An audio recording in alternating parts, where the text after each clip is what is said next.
नमस्कार मित्रांनो, आज आपण अशा एका विषयावर बोलणार आहोत ज्याने गेल्या काही दिवसात संपूर्ण जगाचे लक्ष वेधून घेतले आहे आणि तो विषय म्हणजे सोने.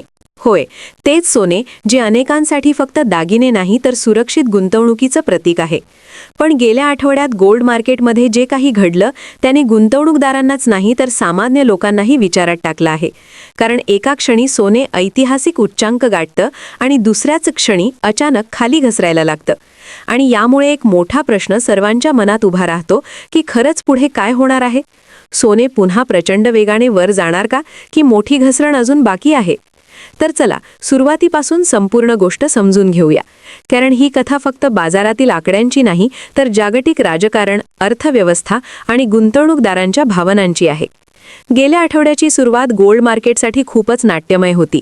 कारण मिडल ईस्टमध्ये अचानक वाढलेला तणाव आणि अमेरिका व इराण यांच्यात निर्माण झालेलं संघर्षाचं वातावरण यामुळे संपूर्ण जगात अनिश्चितता निर्माण झाली. आणि इतिहास सांगतो की जेव्हा जगात युद्धसदृश परिस्थिती निर्माण होते तेव्हा गुंतवणूकदार सुरक्षित पर्याय शोधायला लागतात आणि त्या सुरक्षित पर्यायाचं नाव बहुतेक वेळा सोने असतं. अगदी साधं उदाहरण घ्या.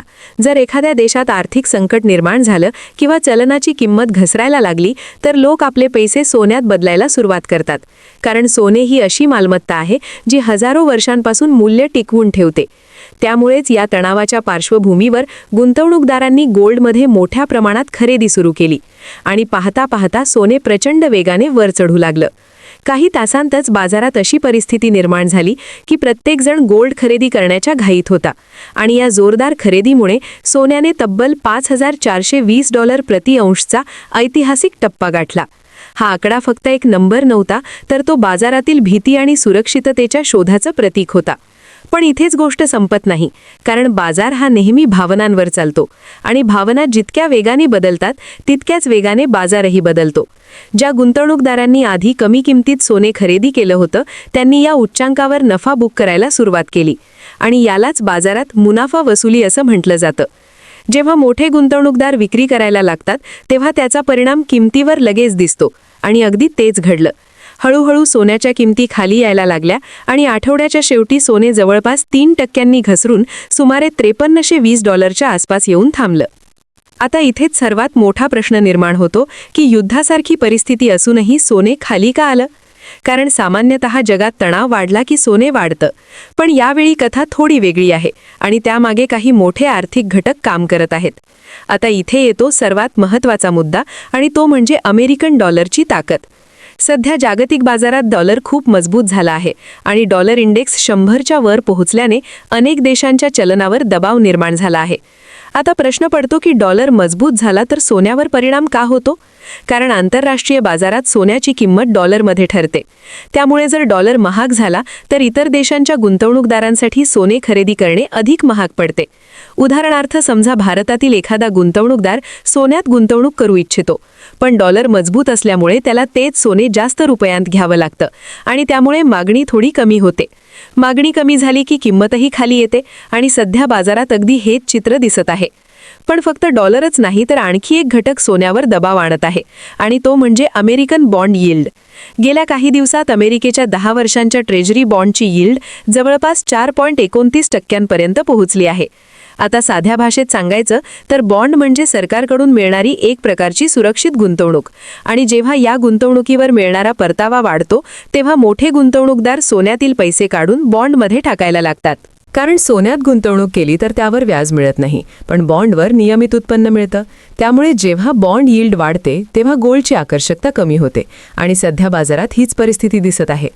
याशिवाय अजून एक मोठा घटक आहे जो सध्या जागतिक बाजारावर प्रभाव टाकतो आहे आणि तो म्हणजे कच्च्या तेलाच्या किमती. मिडल ईस्टमध्ये वाढलेल्या तणावामुळे क्रूड ऑइलच्या किमतीत अचानक मोठी उडी पाहायला मिळाली आणि त्यामुळे जगभरात महागाई वाढण्याची भीती निर्माण झाली. तेल महाग झालं की वाहतूक खर्च वाढतो, उत्पादन खर्च वाढतो आणि शेवटी त्याचा परिणाम प्रत्येक वस्तूच्या किमतीवर होतो. म्हणजेच महागाई वाढण्याची शक्यता वाढते. आणि जेव्हा महागाई वाढते तेव्हा केंद्रीय बँका व्याजदर कमी करण्यास घाई करत नाहीत. आधी बाजारात अशी अपेक्षा होती की अमेरिकेची फेडरल रिझर्व्ह या वर्षात जवळपास 50 बेसिस पॉइंटने व्याजदर कमी करू शकते. पण आता परिस्थिती बदलली आहे आणि तज्ज्ञांचा अंदाज आहे की कदाचित फक्त 20 बेसिस पॉइंटचीच कपात होऊ शकते. आणि हाच अंदाज सध्या सोन्याच्या किमतींवर दबाव टाकतो आहे. कारण व्याजदर जास्त काळ उच्च पातळीवर राहिले तर गुंतवणूकदारांचे पैसे सोन्याऐवजी इतर ठिकाणी वळू शकतात. आता प्रश्न असा आहे की पुढील आठवड्यात सोन्याची दिशा काय असू शकते आणि इथे तांत्रिक विश्लेषण महत्त्वाची भूमिका बजावते. सध्या गोल्ड मार्केट एका अत्यंत निर्णायक पातळीवर ट्रेड करत आहे आणि तज्ज्ञांच्या मते सुमारे $5,000चा स्तर हा खूप मोठा सपोर्ट मानला जातो. जर सोने या पातळीच्या वर टिकून राहिलं तर पुन्हा खरेदी सुरू होण्याची शक्यता वाढू शकते आणि अशा परिस्थितीत किंमत आधी 5,190 आणि नंतर 5,280च्या दिशेने जाऊ शकते. आणि जर सोन्याने 5,280 चा स्तर जोरात पार केला तर पुन्हा एकदा मोठी तेजी सुरू होण्याची शक्यता नाकारता येत नाही आणि ते पुन्हा 5,400च्या आसपास किंवा त्याहून वर जाऊ शकतं. पण दुसरीकडे जर बाजारावर दबाव वाढला आणि 5,000चा स्तर तुटला तर चित्र पूर्णपणे बदलू शकतं. कारण अशा वेळी घसरण अधिक वेगाने होऊ शकते आणि किंमत 4,960 किंवा अगदी 4,840 पर्यंत घसरू शकते. तांत्रिक संकेतही सध्या थोडे मिश्रित दिसत आहेत. कारण RSI इंडिकेटर थोडासा कमकुवत ट्रेंड दाखवत आहे, ज्याचा अर्थ बाजारात अजूनही काही प्रमाणात दबाव आहे. पण दुसरीकडे MACD इंडिकेटर असा संकेत देतो की विक्रीची गती हळूहळू कमी होत आहे, म्हणजेच बाजार एका मोठ्या निर्णयाच्या उंबरठ्यावर उभा आहे. पुढील काही दिवसांमध्ये 2 मोठे घटक सोन्याची दिशा ठरवतील आणि पहिला घटक म्हणजे अमेरिकेची मुद्रा धोरण. गुंतवणूकदारांची नजर विशेषतः अमेरिकन फेडरल रिझर्व्हच्या बैठकीवर असेल, कारण तिथून मिळणारे संकेत संपूर्ण बाजार हलवू शकतात. दुसरा महत्त्वाचा घटक म्हणजे जागतिक तणावाची स्थिती. जर मिडल ईस्टमधील परिस्थिती आणखी बिघडली तर गुंतवणूकदार पुन्हा सुरक्षित पर्याय म्हणून सोन्याकडे धाव घेऊ शकतात. पण जर डॉलर मजबूत राहिला आणि बॉन्ड यील्ड उच्च राहिली तर सोन्यावर दबाव कायम राहू शकतो. म्हणजेच सध्या गोल्ड मार्केट एका मोठ्या वळणावर उभा आहे आणि येणारा आठवडा ठरवेल की सोने पुन्हा नव्या उंचीवर जाणार की थोडा वेळ श्वास घेण्यासाठी खाली घसरणार. आता तुम्हाला काय वाटतं? सोने पुन्हा जोरात वाढेल की अजून घसरण बाकी आहे? तुमचं मत नक्की कमेंटमध्ये लिहा, कारण तुमचं मत आमच्यासाठी खूप महत्त्वाचं आहे. आणि अशाच महत्त्वाच्या अपडेट्ससाठी व्हिडिओ शेवटपर्यंत पाहत रहा, कारण पुढील काही दिवसांत गोल्ड मार्केटमध्ये जे घडणार आहे ते कदाचित गुंतवणुकीच्या इतिहासात एक मोठं वळण ठरू शकतं. नक्कीच. एक गोष्ट लक्षात घ्या की गोल्ड मार्केट कधीही सरळ रेषेत चालत नाही, कारण त्यावर अनेक जागतिक घटकांचा प्रभाव असतो, जसे की डॉलरची ताकद, व्याजदर, महागाई आणि जगातील राजकीय तणाव. उदाहरणार्थ, जेव्हा अमेरिकन डॉलर मजबूत होतो तेव्हा सोन्याची किंमत सहसा दबावाखाली येते, कारण सोने आंतरराष्ट्रीय बाजारात डॉलरमध्येच ट्रेड होतं आणि डॉलर महाग झाला तर इतर देशांच्या गुंतवणूकदारांसाठी सोने खरेदी करणं अधिक महाग पडतं. त्यामुळे मागणी कमी होऊ शकते आणि किंमत घसरू शकते. याशिवाय व्याजदर देखील सोन्याच्या किमतीवर मोठा प्रभाव टाकतात, कारण सोने हे व्याज देणारं साधन नाही.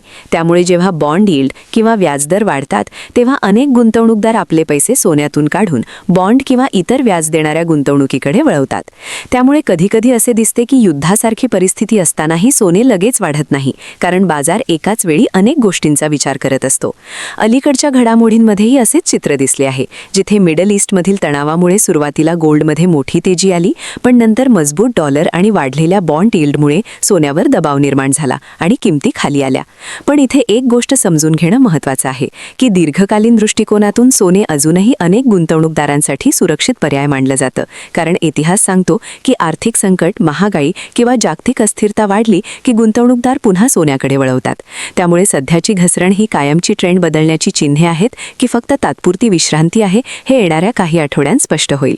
म्हणूनच सध्या गोल्ड मार्केटवर लक्ष ठेवणे खूप महत्त्वाचे आहे, कारण पुढील काही दिवसांत जे घडेल ते पुढील अनेक महिन्यांच्या ट्रेंडला दिशा देऊ शकते आणि कदाचित पुन्हा एकदा इतिहास घडताना आपण पाहू शकतो. धन्यवाद.